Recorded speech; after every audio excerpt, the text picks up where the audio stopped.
मैं जितेंद्र गहलोत, आदर्श विद्या मंदिर विद्यालय उच्च माध्यमिक बालोतरा, कक्षा 9वीं, अध्याय 3 अणु एवं परमाणु, भाग 3 परमाणु द्रव्यमान इकाई, अणु, यौगिक एवं तत्व आदि की जानकारी। डाल्टन के परमाणु सिद्धांत की सबसे विशेष संकल्पना परमाणु द्रव्यमान की थी। उनके अनुसार प्रत्येक तत्व का एक अभिलाक्षणिक परमाणु द्रव्यमान होता है, अर्थात प्रत्येक तत्व का स्वयं का एक भार होता है। डाल्टन का सिद्धांत स्थिर अनुपात के नियम को इतनी भली भांति समझाने में समर्थ था कि वैज्ञानिक इससे प्रेरित होकर परमाणु द्रव्यमान को मापने की ओर अग्रसर हुए, अर्थात उसकी ओर आगे बढ़े। चूँकि एक परमाणु के द्रव्यमान को ज्ञात करना बहुत ही कठिन था, तो इसलिए रासायनिक संयोजन के परमाणु के नियमों का उपयोग व उत्पन्न यौगिकों के द्वारा सापेक्ष परमाणु द्रव्यमान को ज्ञात किया गया। सापेक्ष का मतलब होता है तुलनात्मक दृष्टिकोण। जैसे कि मेरा वजन 10 किलो से 5 गुना अधिक है, अर्थात तुलनात्मक दृष्टिकोण यानी 10 से 5 गुना यानी 50 गुना 50 हो गया। अर्थात इसी प्रकार किसी भी वस्तु को तुलनात्मक दृष्टिकोण से देखना सापेक्ष परमाणु द्रव्यमान कह सकते हैं। जैसे कि किसी परमाणु का भार हाइड्रोजन परमाणु की तुलना में कितना अधिक है, अर्थात एक तरफ यदि मैं नाइट्रोजन का एक परमाणु रखता हूँ, वहीं दूसरी तरफ हाइड्रोजन के परमाणु रखता हूँ, तो वह हाइड्रोजन के परमाणु की कितनी संख्याएं रखने पर वह उसके बराबर हो सकता है।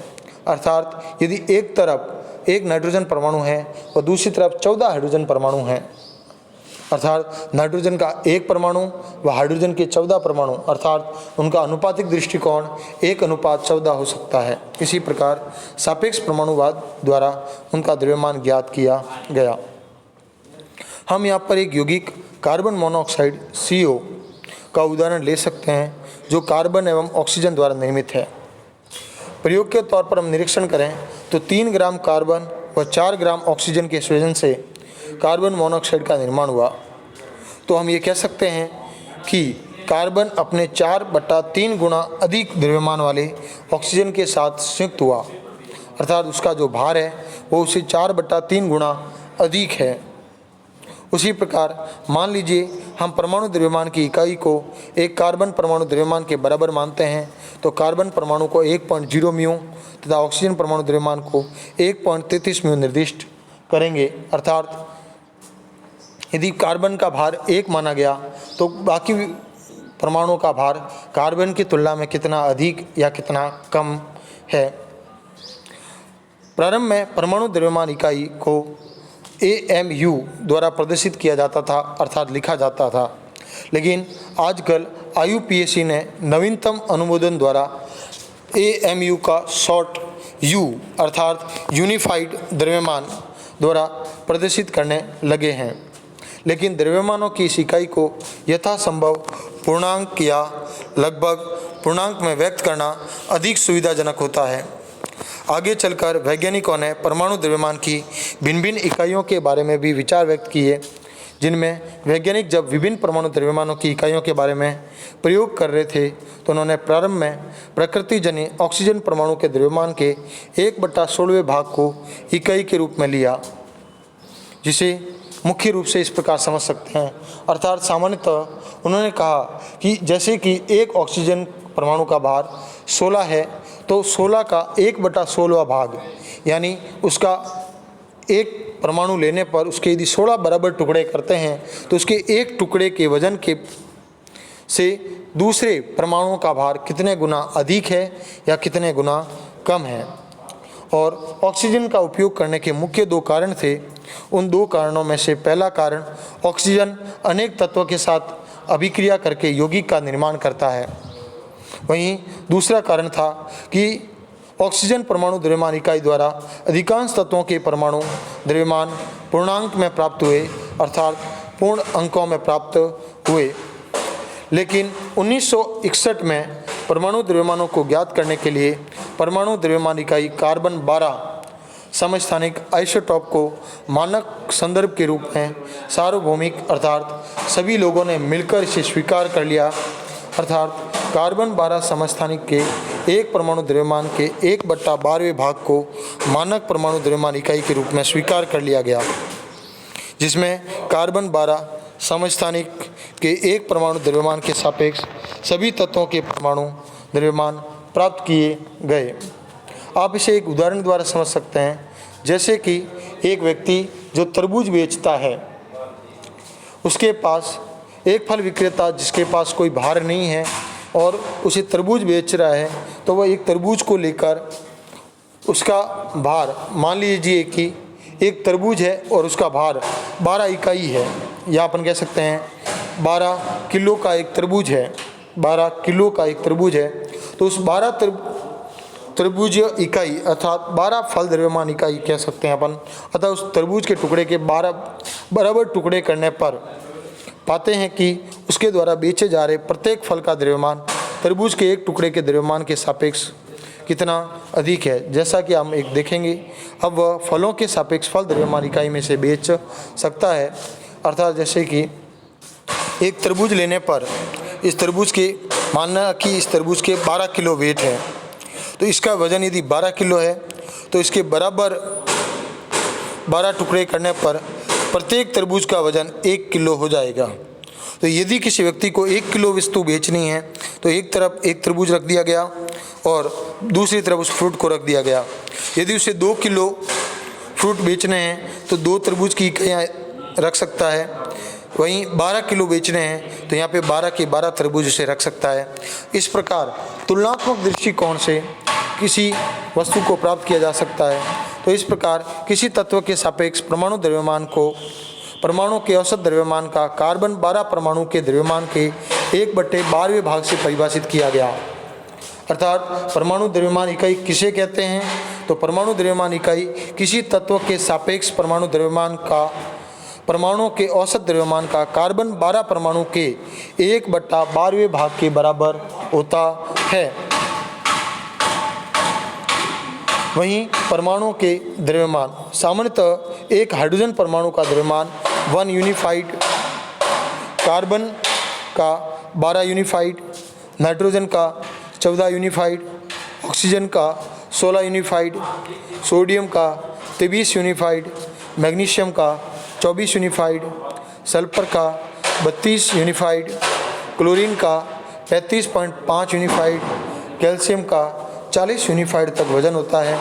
वहीं ये अधिकांश तत्वों के परमाणु स्वतंत्र रूप से अस्तित्व में नहीं रह सकते, अतः ये परमाणु अणु व आयन में परिवर्तित हो जाते हैं व छोटे छोटे भागों में अभिक्रिया करके वायुमंडल में अपने आप को आयनित कर, अर्थात आयन का निर्माण कर, पुंजित होकर वह छोटे छोटे पदार्थों में परिवर्तित हो जाते हैं, जिसे हम देख सकते हैं, अनुभव कर सकते हैं, स्पर्श कर सकते हैं, सोच सकते हैं, महसूस कर सकते हैं।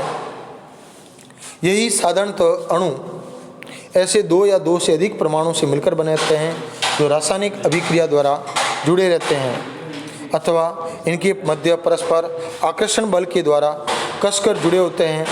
अणु को किसी तत्व अथवा यौगिक के सूक्ष्मतम कण के रूप में परिभाषित किया जा सकता है, जो स्वतंत्र रूप से अस्तित्व में रह सकता है तथा जो उस यौगिक के सभी गुणों को प्रदर्शित करता है। वहीं एक ही तत्व के परमाणु अथवा भिन्न भिन्न तत्वों के परमाणु परस्पर सहयोग करके अणु का निर्माण कर सकते हैं। जैसे कि हम बात करें जल H2O का एक अणु बाकी सभी अणुओं से सापेक्ष रूप से जुड़ता है, तो H2O के सभी गुण समान रूप से गुण प्रदर्शित करेंगे।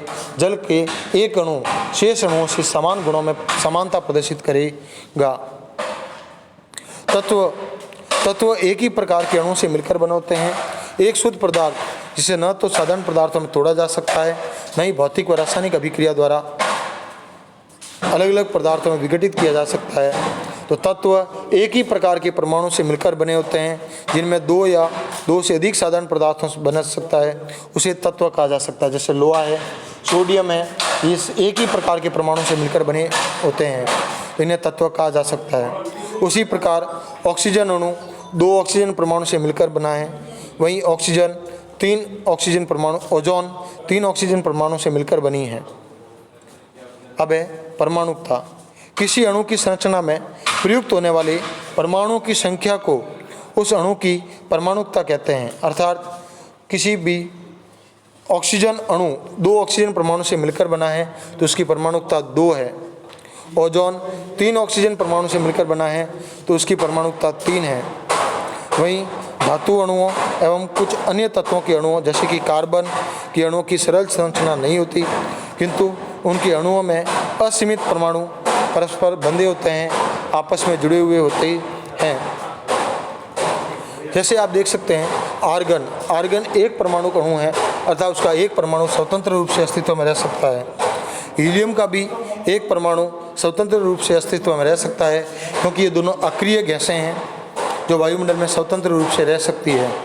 वहीं ऑक्सीजन, हाइड्रोजन, नाइट्रोजन, क्लोरीन के दो परमाणु संयुक्त रूप से पाए जाते हैं, अतः ये द्विपरमाणविक अणु कहलाते हैं। फास्फोरस चतुर्परमाणविक अणु हैं, तो वहीं सल्फर बहुपरमाणविक अणु हैं। धातु सोडियम एक परमाणविक, आयरन एक परमाणविक, एल्युमिनियम एक परमाणविक, कॉपर एक परमाणविक।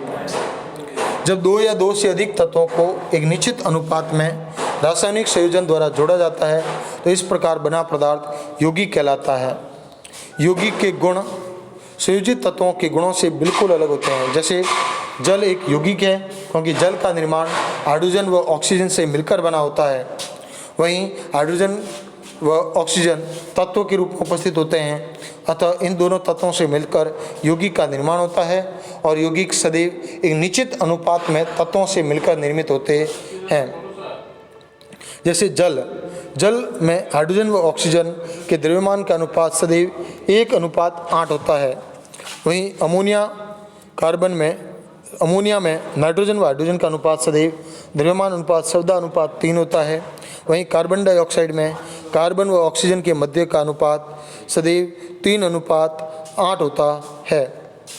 वहीं जल में अणु में प्रयुक्त परमाणुओं की संख्या 2:1 होती है। जैसे कि आप उदाहरण के तौर पर देख सकते हैं H व O द्रव्यमान अनुपात, क्योंकि हाइड्रोजन का भार 1 होता है, वहीं ऑक्सीजन का 16, तो हाइड्रोजन के 2 भाग होने के कारण 2:16 और 2:16 से बना 1:8। वहीं हाइड्रोजन का परमाणु द्रव्यमान 1 व ऑक्सीजन का 16, तो द्रव्यमान अनुपात बना 1/1 यानी 1, वहीं इसका बना 8/16, तो इन दोनों का सरलतम अनुपात बना 2:1 और इसी सरलतम अनुपात में ये परमाणु जुड़कर यौगिक का निर्माण करते हैं। आज का गृह कार्य आप करेंगे, परमाणु द्रव्यमान इकाई से आप क्या समझते हैं। दूसरा प्रश्न, तत्व किसे कहते हैं व परमाणुकता को समझाइए। तीसरा, यौगिक किसे कहते हैं।